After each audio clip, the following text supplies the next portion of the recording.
What if I told you there's a singer who performed one of the most played songs in the history of American radio? The song has been on the air 4 million times, the equivalent of 22 years of nonstop play, and he never received a single penny in songwriting royalties from it. Not a fraction of a penny. He sang every word. His voice is the song. And when he finally sued his own bandmate for a share of the money, a high court judge looked him dead in the eye and told him that he was wrong. Here's how it's so true that you get screwed in the end. So now we're in London in 1979. And there's this club called the Blitz. It's a Tuesday night thing in Covent Garden run by Steve Strange and Rusty Egan. The door policy is legendary. Steve famously turned away Mick Jagger. Picture that. Mick Jagger shows up and some dude in eyeliner is like, sorry man, you're not cool enough. The cloakroom attendant is a teenager named Boy George. David Bowie comes through and recruits regulars for his Ashes to Ashes video.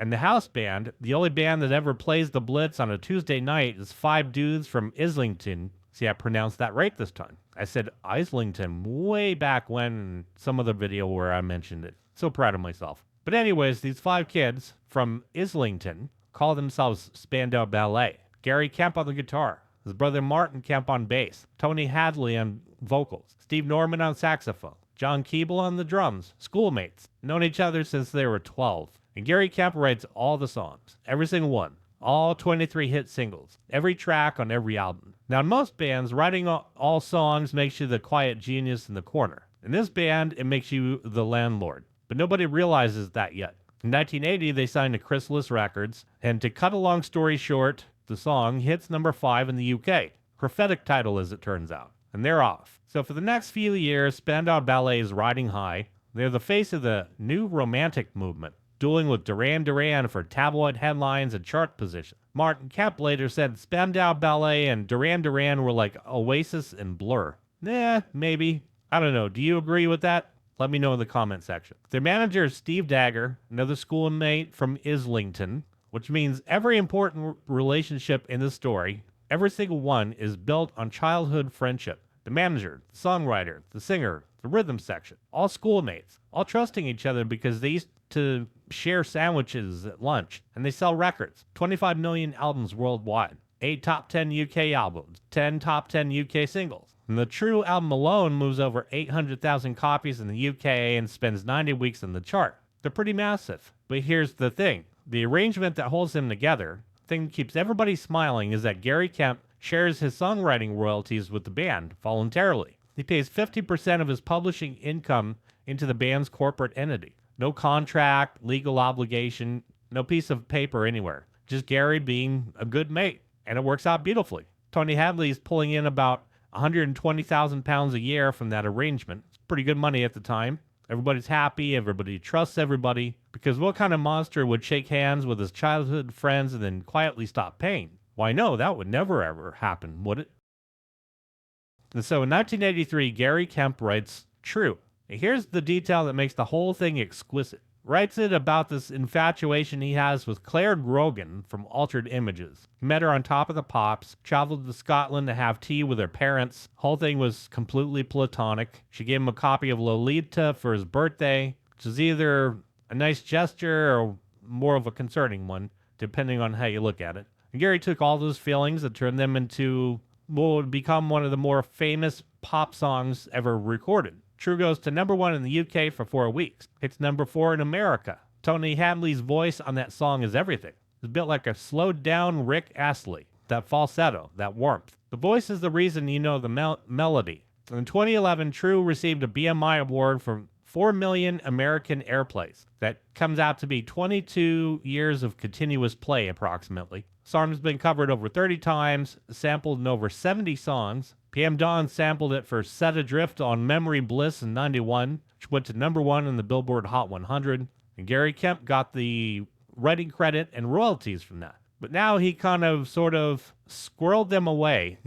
He's like, hey, now we're starting to make kind of the big money. So you know what? I think I'm going to hang on to it. And in making this video, I have no intent whatsoever to fault Gary Kemp. After all, he wrote the song. And sometimes I find myself falling into the trap of sounding like I'm faulting them. Well, I'm not. But that is the way it went. So Tony Hadley did not get anything. Steve Norman, John Keeble. And really, it wasn't represented enough on the Foreigner video, but a big lesson in the music business is that, damn it, you want some writing credit. You better get in there and at least get some lyrics in if you're going to make any kind of residual income from that piece of work. And that's the way it works. Get yourself in on that publishing. Otherwise, you get left out in the dark. Maybe you got yourself a bit of a salary that year. That's great. But all it takes is one song. And that's the thing that burns. Every time that True plays on a radio station anywhere in the world, it shows up at a movie or wedding or commercial for mattresses or a PSA not to rip those tags off the mattresses because it's a felony. I think it's not now, but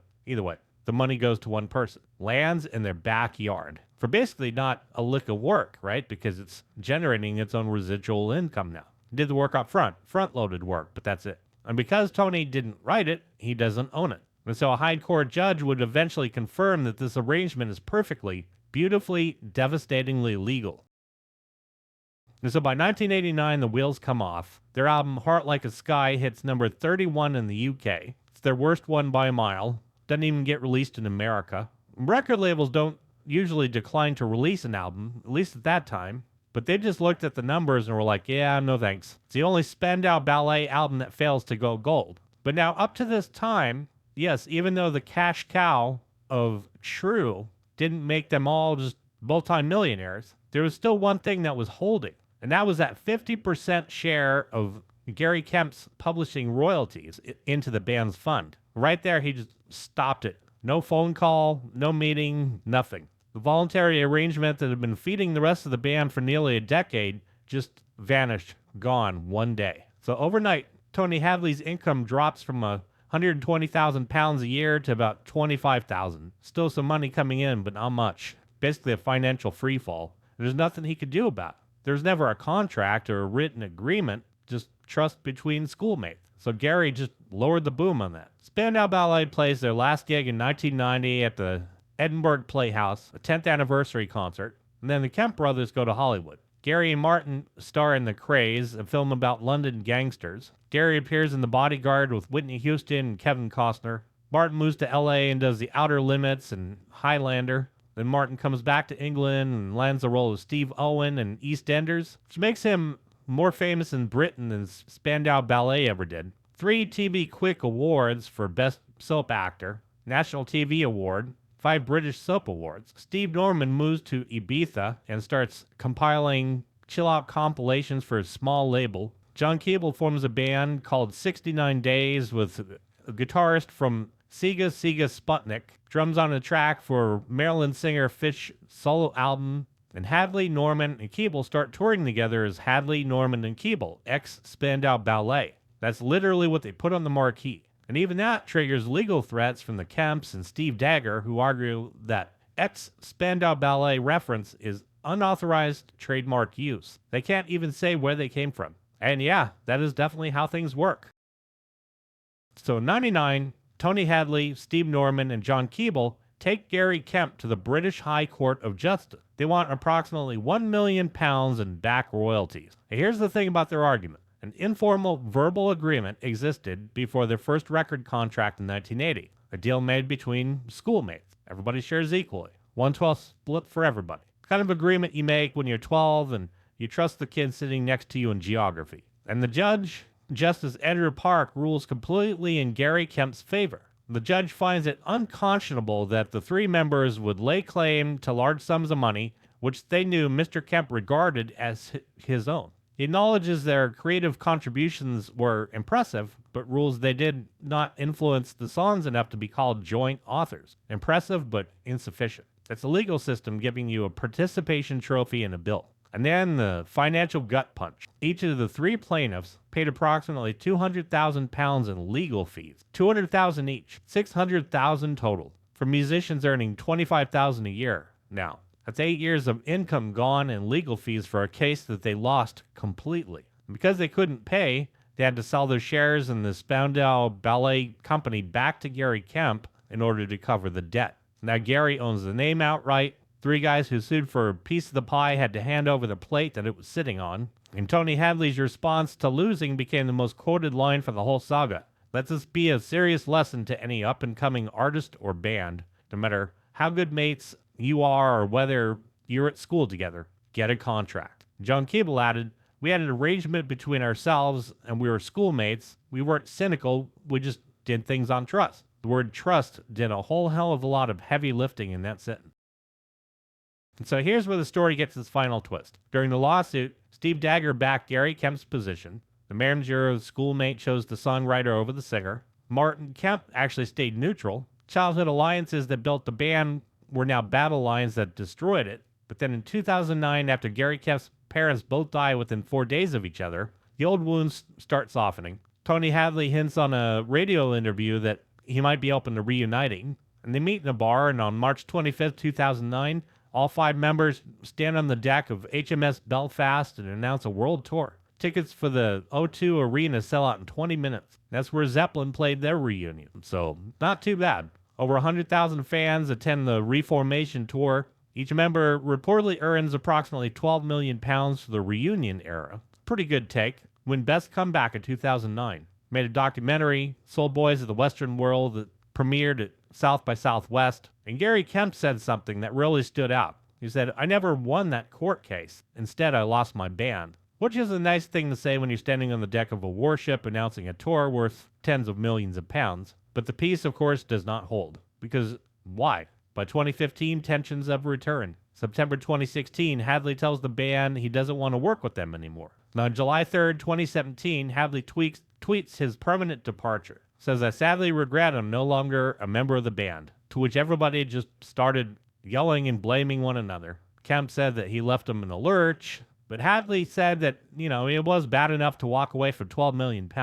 If you ever wondered what it takes to make a person walk away from £12 million, apparently the answer is Gary Kemp. And so they try replacing him with a 30-year-old named Ross William Wilde, replacing the voice of True, one of the most distinctive baritones in pop history, with a 30-year-old person nobody ever even heard of. He lasts about 11 months, quits via Twitter, and is later hospitalized after a mental health crisis. The same day, the remaining band appears on TV and dismisses him publicly before he can even tell his own story. But now Tony tours solo, sings True every night to crowds who love the song and have no idea that the man singing it never earned an actual songwriting royalty from it.